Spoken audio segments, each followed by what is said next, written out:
જિલ્લા કલેક્ટર એસ.કે. મોદીએ નર્મદા પરિક્રમાના રામપુરા ઘાટનું નિરીક્ષણ કર્યું. એજન્સી અને અમલીકરણ અધિકારીઓને જરૂરી સૂચના સાથે માર્ગદર્શન પૂરું પાડ્યું. નર્મદા જિલ્લાના નાંદોદ તાલુકાના રામપુરા ઘાટ કીડી મંકોળી ઘાટથી નર્મદા પરિક્રમાનો તારીખ 19મી માર્ચથી પ્રારંભ થશે. આ પરિક્રમા સમગ્ર ચૈત્ર મહિનો એટલે કે 17મી એપ્રિલ સુધી ચાલશે. આ 14 કિલોમીટરની યાત્રાના પ્રારંભ પૂર્વે જિલ્લા કલેક્ટર એસ.કે. મોદીએ રામપુરા ઘાટ ખાતે પહોંચીને શ્રદ્ધાળુઓ માટે ઊભી કરવામાં આવેલી સુવિધાઓનું નિરીક્ષણ કર્યું. બોટ માટે જેતી, ડોમ, બેરિકેડિંગ, આરોગ્ય અને પાણીની સુવિધા, સાવચેતી તથા દિશાસૂચક બોર્ડ સહિત ઊભી કરવામાં આવેલી વ્યવસ્થા નિહાળીને અમલીકરણ અધિકારીઓ તથા એજન્સીના પ્રતિનિધિઓને જરૂરી સૂચના અને માર્ગદર્શન પૂરું પાડ્યું. જિલ્લા કલેક્ટર એસ.કે. મોદીએ રામપુરા ઘાટ ખાતે ઊભી કરાયેલી જેટીનું બારીકાઈથી નિરીક્ષણ કરી ટેકનિકલ બાબતો સંદર્ભે સંબંધિત વિભાગો અને એજન્સી પાસેથી વિગતો મેળવી. ખાસ કરીને બોટમાંથી ઉતરી ઘાટ ખાતે પરિક્રમાર્થીઓ એકસાથે 400-500ની સંખ્યામાં હોય ત્યારે કોઈ મુશ્કેલી ન સર્જાય. કોઈ વીવીઆઈપી અથવા મહાનુભાવો પરિક્રમાર્થે આવે તેવા સંજોગોમાં ફરજ પરના અધિકારી કર્મીઓ પૂરતી કાળજી રાખી યાત્રા સુચારુ રીતે પ્રારંભ થાય અને 1 મહિના સુધી ચાલનારી આ યાત્રામાં અધિકારી કર્મીઓ સૌએ પોતાની ફરજો નિષ્ઠાપૂર્વક નિભાવવા પણ સૂચના આપવામાં આવી.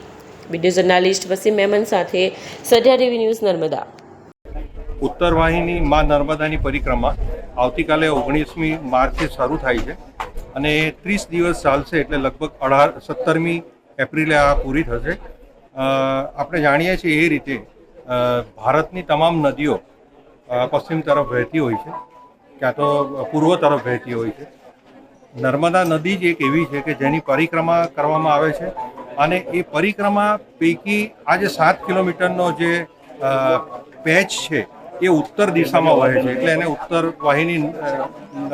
વાહિની નદી કહી છે અને એના વાઇબ્રેશન કંઈક અલગ પ્રકારના હોય છે અને લોકો એટલે આની પ્રદક્ષિણા કરે છે. સરકાર તરફથી અને વહીવટી તંત્ર તરફથી આ વખતે અમે ખૂબ સારી વ્યવસ્થા કરી છે. આ વખતે અમે સ્પેશિયલ મહારાષ્ટ્ર, ગોવાથી બોટ મંગાવી છે અને નિયમ અનુસાર એ બોટનું સંચાલન થશે. એક બોટની અંદર લગભગ 50થી 60 જેટલા લોકો એમાં પ્રવાસ કરી શકશે. પરિક્રમાના રૂટની અંદર અમે 7-14 કિલોમીટરનો રૂટ છે, એમાં લાઇટિંગની વ્યવસ્થા કરી છે. રસ્તાઓમાં ઝાડી ઝાંખરાને એ બધું સફાઈ કર્યું છે પંચાયત ડિપાર્ટમેન્ટ દ્વારા.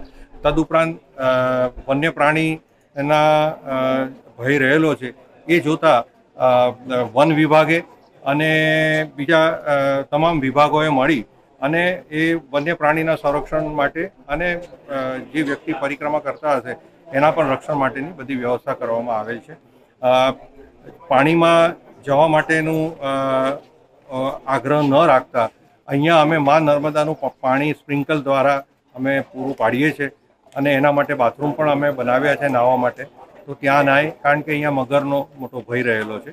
એટલે પરિક્રમાવાસીઓને ખાસ વિનંતી કે અમે નર્મદા મૈયાનું જ પાણી અહીંયા કિનારા પર જ અમે વ્યવસ્થા રાખી છે, તો ત્યાં એ પોતે નાહી શકે છે. તદુપરાંત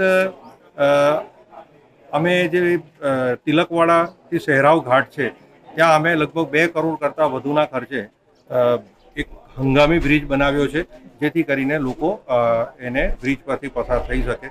પાણીનો આવરો જે થાય છે એના પર પણ અત્યારથી અમે કંટ્રોલ કરવાનું ચાલુ કર્યું છે, જેથી કરીને પરિક્રમા સુપેરે પાર પડે. ગઈ સાલ અમે જે હેડ કાઉન્ટ કર્યા હતા એમાં 10 લાખ પ્લસ હતા, 11 લાખ જેવા હતા.